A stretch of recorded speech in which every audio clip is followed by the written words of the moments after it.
Hello friends! It is Wednesday, April 23rd, 2025, and let's talk about H5n1. Because while it may seem that the news has been extra quiet lately, I do not think that everything is as it seems. So let's dive in. A human case has resulted in a death in Mexico in a 3-year-old girl where the source of infection is unknown. She had the same strain that the patient in Louisiana and the patient in Canada had. This same strain caused severe illness requiring hospitalization in 2 other human patients, and is not the one that is endemic in cows, but is the one that we're seeing in wild birds, except that it has spilled back over into cows in Arizona and Nevada, and is linked to more severe illness in humans. India also reported their first H5n1 death in a 2-year-old girl who had consumed raw chicken, in a state that had recently been declared bird flu free.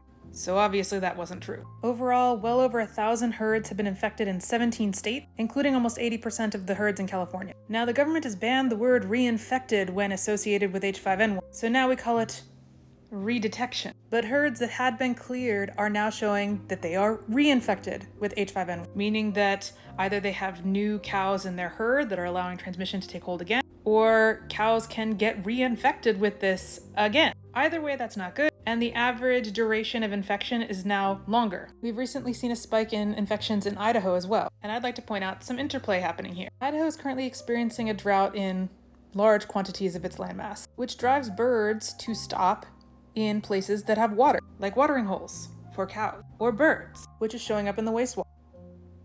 Because there are limited places that do wastewater in Idaho, our data here is limited. But the kicker is that birds are starting to migrate north. And just before we started getting more detections in Idaho, birds started migrating over that area, which drives cases in cows. In 2024, it was a little bit later because the drought was a little bit less severe. But in 2025, we're starting earlier and accelerating faster. Now let's talk about the data that we do have. Thanks not to the US, but to Canada. As I said before, the average number of days under quarantine is growing. And a study out of Canada showed that airborne transmission is definitely a factor within farms. Air was sampled during the experiment in places that had ventilation of 15 air exchanges per hour for industrial ventilation. But viral debris or active virus was still detectable 40 days post-inoculation. So again, thank you for providing us data that our own government refuses to fund anymore. Because obviously, not talking about a problem totally makes it go away. Waves definitely seem to be triggered by wild bird migration within the US, both to cows and to other birds. And here's the kicker for chicken and eggs, and why this is not a problem that's going to be going away anytime soon. As much as our current Director of Health and Human Services likes to talk about not putting foreign fake things in our body, chemicals, everything is made of chemicals. That's literally the building blocks of life. Duh. But modern chickens are, in fact, extremely genetically modified through inbreeding. There's very little genetic diversity in modern chicken breeds. They have been bred to grow quickly, to have very fat breasts in a shorter period of time, so you get more meat in less time. That's why they literally can barely walk and live rather miserable existences. But I digress. Because of that lack of genetic diversity, when they encounter a new pathogen, when one goes down, they're all gonna go down. Because while they're not identical clones, they're just shy of it. So once the infection is introduced into a farm via wild birds or cows, dust, or other airborne transmission from other farms, it's going to spread like wildfire. And it has for roughly 2 waves per year. The northern migration in the spring and the southern migration in the fall. Now you might be saying, well, we're not getting reports of human cases in the US for a while, so it should be totally fine. Not so much. The last publicly reported information from the CDC showed just how closely tied occupational exposure is from dairy farms and poultry farms to human cases. But because of the massive migration roundups, farm workers are actively avoiding being tested, despite showing symptoms, because they're afraid of being deported. And let's be real, that fear is very real, since our own government is deporting people to prisons in other countries where they have no due process and no way to ever be released. Our own government is doing that.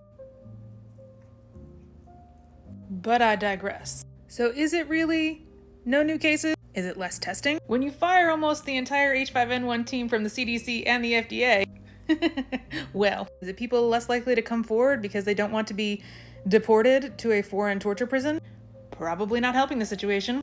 Is it all the ways that Doge has fucked us? Again, probably not helping us, both in detecting what's actually happening on the ground right now, or preventing an actual pandemic if it were to spread human to human more effectively, or for us even knowing it's happening off the bat. The data we do have is that dairy herds do mount an antibody resistance to H5n1, which again goes back to the reinfections. Are they losing those antibodies over time, or is it being driven by new cows either newborn or new to this herd being introduced that don't have that immunity, and then they are getting it later. Unclear. The FDA did fast-track a H5n1 vaccine into trial. Now, did the Doge cuts affect this? I don't know. Is RFK Jr. gonna spike this? I don't know. But we really kind of need it, because the other thing that we know is H5n1 may be developing resistance to our first line of antiviral, mainly Tamiflu. And that's really bad news, because the patients who have been hospitalized in the recent months needed it to be released. We also saw multiple exposures in New York City in live bird markets. Why we are allowing those at this point, I don't know. This seems like a very bad idea, especially in a place as crowded as this, where if it does break out and find the right host, we are really screwed. Please, for the love of God, don't feed your cats raw food or milk. The last positive thing I will leave you with is that there is another vaccine, a live attenuated vaccine that seems to show promise in the lab, and another candidate in development that doesn't just protect against H5n1, but all major avian clades. And if they could make this work, that would be a game changer. So remember, folks, no news is not necessarily good news, because the US has just stopped talking about news, period. And that is bad. Mask up, pay attention, stay safe, everybody.